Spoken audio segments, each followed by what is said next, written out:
Fala aí pessoal, tudo certinho? Sejam bem-vindos a mais um vídeo de Biologia. Eu sou o professor Harrison e você está no canal Conquiste Seus Sonhos Enem. E antes de começar a aula de hoje, eu vou pedir para que você que não é inscrito, que se inscreva aqui no canal e ative todas as notificações. Só assim você vai ficar sabendo de todas as novidades que a gente lança por aqui. Além disso, também dê o like aí no vídeo pra gente e siga nossas redes sociais. Eu vou deixar as redes sociais aqui na descrição do vídeo e também em algumas partes aqui da... E o tema da aula de hoje é sobre a citologia. Gente, antes de começar essa aula, eu tenho que falar para vocês que esse assunto aqui que nós iremos ver, ele é um assunto que praticamente ele está em todas as provas. Se ele não tiver em todas as provas, ele vai estar todos os anos em alguma prova que você for fazer, tá? Então é um assunto muito cobrado nas provas de biologia. Então fica atento aí para essa aula de hoje. Quando a gente fala de célula, eu quero mostrar para vocês que hoje nós iremos tratar aqui sobre a citologia, né, geral. Então a gente vai falar sobre os tipos de célula e sobre algumas organelas que a gente encontra dentro dessa célula. E a primeira coisa que nós iremos falar aqui é sobre a própria citologia. Estou falando essa palavra citologia para vocês. E o que significa citologia? A citologia é o estudo das células. Então dentro da biologia a gente tem um ramo que só estuda as células, que é o chamada citologia. Dentro da citologia a gente classifica as células em dois grupos, tá? Que são esses daí, os procariontes e as células eucariontes. Aí na imagem eu coloquei duas figuras representando justamente essa classificação. Do lado esquerdo você vê uma célula procarionte, também pode ser chamada de procariótica, e as células eucariontes do lado direito também pode ser chamada de eucarióticas. Gente, esse prefixo pro e esse prefixo eu, eles vão dizer muita coisa para vocês a respeito dessas células. Então observa só a imagem. Quando eu falo de uma célula procariótica, a gente está falando de uma célula que não possui uma estrutura chamada carioteca. Então esse prefixo pro está te indicando que essa célula não tem uma carioteca. Essa carioteca nada mais é do que o envoltório nuclear. Então perceba na célula 1 aí que você não tem um núcleo, não tem algo desenvolvido ali no meio. A gente vai ver daqui a pouco que fica tudo solto ali dentro da célula, né? Ela não é tão organizada como a gente vê aqui na célula B. Na célula 2 aqui, nessa célula maior. Essa célula 2, ela já possui uma complexidade muito maior, né? Quando você observa, você vê que ela tem mais estruturas do que a primeira. Isso porque ela é uma célula eucariótica, ou seja, ela já possui um núcleo, um envoltório nuclear, ou seja, uma carioteca, que começa a delimitar as organelas dentro da célula. Tá? Mas vamos ver isso no passo a passo aqui. Vamos começar falando das células procariontes ou procarióticas. As células procariontes, elas são células mais simples, né? Então, como eu disse para vocês, pelo fato dela não ter essa organização toda, ela acaba sendo uma célula um pouco mais simples. A gente encontra elas aí no reino Monera, né, sendo representadas pelas bactérias e pelas arqueias também. Uma coisa que é importante a gente salientar sempre é isso.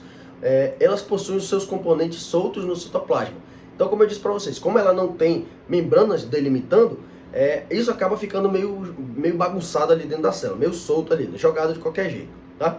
Mas entendo que isso é uma característica da célula, então não é que isso vai fazer mal para ela, tá? Então ela é desse jeito, ela é simples por conta disso. A gente encontra dentro desses componentes aí alguns segmentos de DNA, que inclusive em algumas provas você pode encontrar como plasmídios, tá? Então esse plasmídio é justamente um segmento do DNA da célula. E também alguns cromossomos bacterianos. Geralmente, como eu disse para vocês, essas células procarióticas aqui são células bacterianas, por isso que a gente encontra esses cromossomos aí. Além disso, a gente encontra também ribossomos. A gente vai ver que esse ribossomo também está presente nas células eucarióticas. Gente, geralmente a parede celular dessas células procariontes, ela é formada por peptidoglicanos. Mas não tome isso como algo que seja sempre, né? Então não é sempre que vai haver parede celular com peptidoglicanos, mas a gente pode encontrar isso aí também. Agora, uma coisa que eu quero que você anote é isso aqui é extremamente importante para você. Anota isso daí. Todas as células procariontes serão sempre unicelulares. Então, todas as células procariontes serão sempre unicelulares. Você jamais vai ver uma célula procariôtica com mais de uma célula. Bom, elas podem agir de forma que uma ajude a outra, mas elas não estarão ligadas entre si. Então elas serão sempre unicelulares. Já aqui nas células eucarióticas, elas já são umas células mais complexas. Então vou logo adiantando para vocês que daqui para frente a gente vai ficar falando só de célula eucariótica, né? Porque ela tem uma complexidade tão grande que a gente vai ter que ficar falando de várias estruturas delas. Que inclusive eu enumerei aqui algumas para vocês para ficar mais fácil da gente identificar. Então, como eu disse para vocês, são células muito mais complexas em relação às células procarióticas, né? Então, todos os demais reinos a gente vai encontrar células do tipo eucarionte. Tá? Então, reino animal, reino das plantas, o reino dos fungos, a gente vai encontrar também esses tipos de células eucariontes. Então, aqui ó, eu coloquei o número 1, representando o núcleo, o número 2, a membrana nuclear, que é a carioteca, que é o que dá nome a esse grupo, né? As células procariontes, as organelas membranosas, as mitocôndrias e os ribossomos 80S. Gente, outra coisa que é importante vocês entenderem e precisam diferenciar dentro das células eucariontes são as células animais das células vegetais. Tá? Apesar delas terem a mesma composição, delas serem bem parecidas, as células vegetais e as animais vão se diferenciar por pequenas características. Quer ver? Olha só, nas células animais a gente possui lisossomos, centríolos e principalmente o glicogênio. Esse glicogênio é a substância de reserva dos animais. Então, para reservar nos animais, a gente precisa do glicogênio, que são consideradas substâncias de reserva, que são estruturas de reserva aí, né? Já no caso dos vegetais, a gente já vai encontrar células, dentro dessas células, as organelas dos cloroplastos, a parede celular, geralmente formada por celulose, e a substância de reserva é o amido. Tá? Então a gente tem basicamente essas diferenças aí entre as células animais e células vegetais. Tá? Mas percebam que as duas são eucariontes, elas vão se diferenciar por conta dessas características que eu enumerei agora para vocês. Tá? E os componentes celulares, vamos falar do primeiro deles, que é o básico de todos. Para poder entender as organelas, que são pequenos órgãos da célula, a gente tem que entender onde é que elas estão inseridas. Elas estão inseridas justamente numa região chamada citoplasma. Esse citoplasma, ele contém aí água, sais minerais, açúcares e algumas proteínas. Aonde que ele fica? Onde que a gente encontra? Ele fica localizado ali entre o núcleo e a membrana plasmática. Então, se você não lembra, olha só aí essa imagem. A membrana plasmática é essa parede que separa a célula do ambiente externo. Então, tudo que está do lado de dentro dessa parede é considerada citoplasma até que chegue ao limite do núcleo, tá bom? Então, imagina só o seguinte, para ficar mais fácil para você. Imagina que você tem uma piscina e dentro dessa piscina, e em volta dessa piscina, você tem a borda da piscina.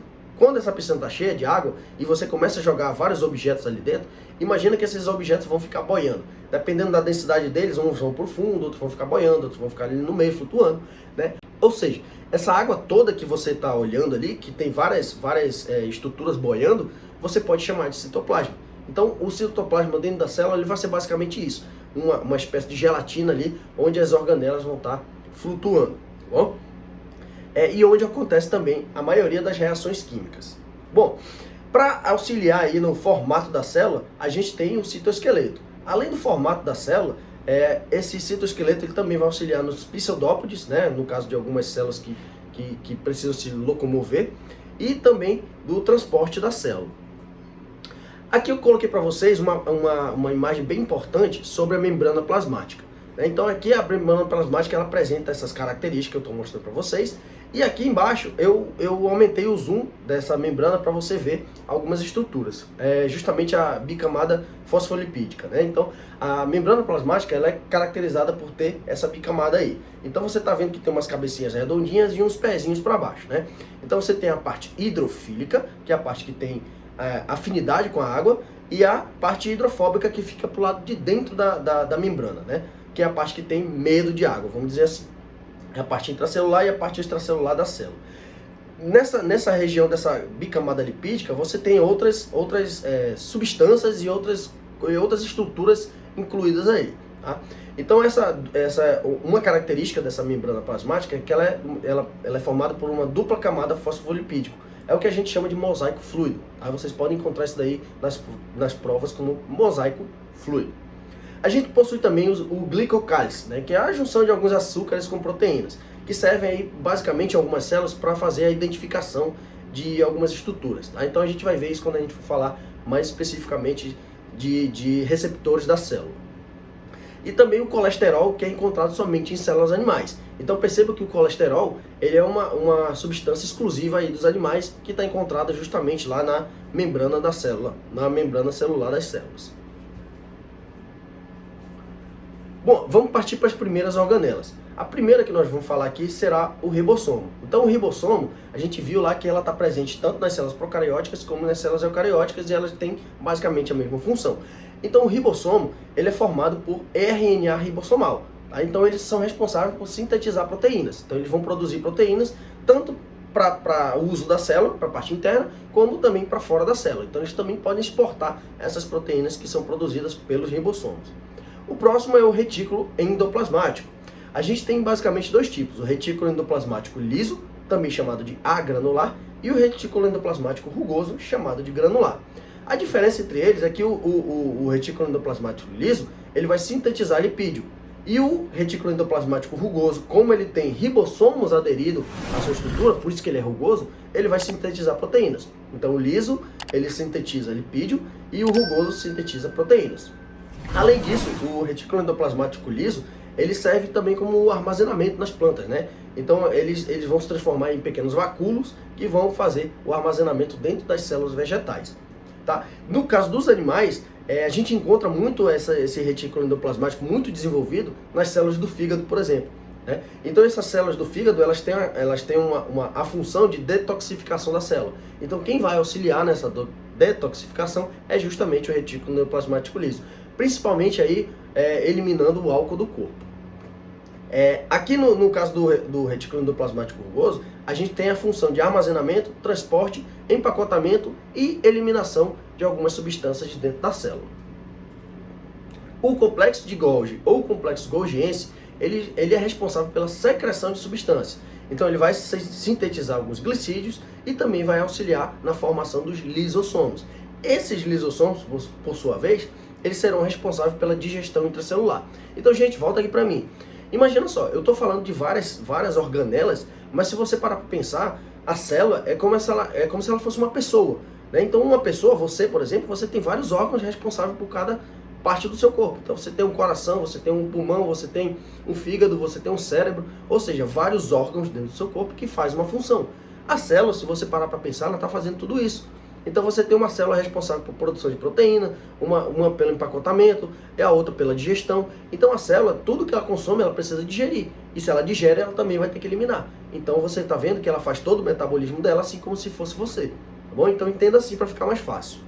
Bom, os lisossomos, como eles fazem digestão intracelular, assim como o nosso estômago, ele também vai atuar em pH ácido, né? Então é uma coisa meio óbvia, né? Ele está fazendo a digestão, ele vai ter que atuar no pH ácido. Ele vai auxiliar aí na autofagia, né, na destruição de algumas células dentro da célula para fazer essa limpeza. E também na autólise, ela pode ajudar a destruir uma célula inteira. Isso faz parte do organismo também. As células vão ficando velhas, elas precisam ser substituídas. Quem vai auxiliar nessa substituição são justamente os lisossomos. Aqui a gente tem uma célula diferenciada e extremamente importante, que são as mitocôndrias. A mitocôndria, ela é considerada a usina energética dos seres vivos. Por quê? É aqui na mitocôndria que vai ocorrer o processo chamado de respiração celular. Essa respiração celular, ela vai produzir o que a gente chama de adenosina trifosfato, ou ATP. Esse ATP é justamente a energia que o organismo necessita para poder sobreviver. Então agora, você está aqui assistindo esse vídeo, você deve estar anotando alguma coisa, está prestando atenção. Se tiver acordado ainda, pelo menos, para se manter acordado, você precisa dessa energia. Para se manter vivo, você precisa de energia. Para poder fazer qualquer atividade, você vai precisar de energia. Então, boa parte dessa sua energia é produzida aí na respiração celular, que ocorre lá nas mitocôndrias. A mitocôndria, ela é uma célula assim tão diferentona, gente, que ela tem um DNA próprio.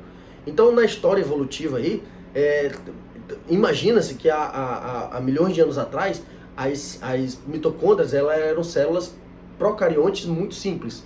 E com o passar do tempo, elas foram englobadas pelas células eucariontes e começaram a viver uma relação mutualística ali. E, inclusive, elas vivem até hoje. Por isso que eles acham que ela era uma célula independente, pelo fato de ela possuir o DNA próprio, tá bom? Os cloroplastos, eles já são encontrados nas plantas, tá? Nos animais a gente não vai encontrar. Então, esses cloroplastos aí, eles são responsáveis pela clorofila das plantas. Então, quando você vê uma folha verde, essa folha verde, ela só é verde por conta dessa célula chamada cloroplasto. E ela é verde justamente por causa da fotossíntese. Então essa cor verde, ela consegue atrair alguns raios ultravioletas específicos para poder fazer essa fotossíntese. Os centríolos já vão auxiliar na divisão celular animal. Tá? Então imagina só, quando a gente está falando lá da genética, a gente está falando de cromossomos. Existe uma etapa lá da duplicação da célula que esses cromossomos precisam ser separados. Quem vai auxiliar na separação desses cromossomos são justamente esses centríolos. Eles vão puxar os cromossomos um para cada lado e assim você consegue fazer a duplicação da célula. Eles vão fazer a movimentação dos cromossomos, como eu acabei de falar, vão auxiliar na formação de cílios e flagelos. Então imagina aí um espermatozoide. O espermatozoide tem aquela caudinha dele chamada flagelo, então essa caudinha aí é formada justamente pelos centríolos que vão auxiliar na movimentação dessa célula. Nós temos também os peroxissomos que ajudam a metabolizar o H2O2, ou seja, a água oxigenada, né? Então essa água oxigenada ela precisa ser quebrada dentro do nosso organismo e quem vai auxiliar os peroxissomos, quem vai liberar, esses peroxissomos vão liberar uma enzima chamada catalase que vai auxiliar na quebra dessa molécula aí, liberando as moléculas de oxigênio e de hidrogênio. E agora vamos aqui para a prática. Eu selecionei algumas questões aqui para facilitar aí no entendimento desse assunto. A primeira questão que nós temos aqui é do Enem de 2021. Então perceba aí, galera, que é uma questão muito recente, tá? Então, esse assunto aqui, como eu disse para você lá no início da aula, ele é um assunto que muito provavelmente vai estar nas provas de vocês. Então, esse assunto eu sugiro que você dê uma focada bem pesada nele, tá bom? A primeira questão que nós temos aqui fala sobre o seguinte: organismos autótrofos e heterótrofos, ou seja, aqueles que produzem seu próprio alimento e aqueles que precisam buscar seu alimento em outras fontes, realizam processos complementares que associam os ciclos do carbono e do oxigênio. O carbono fixado pela energia luminosa ou a partir de compostos inorgânicos é eventualmente degradado pelos organismos, resultando em fontes de carbono como metano e gás carbônico.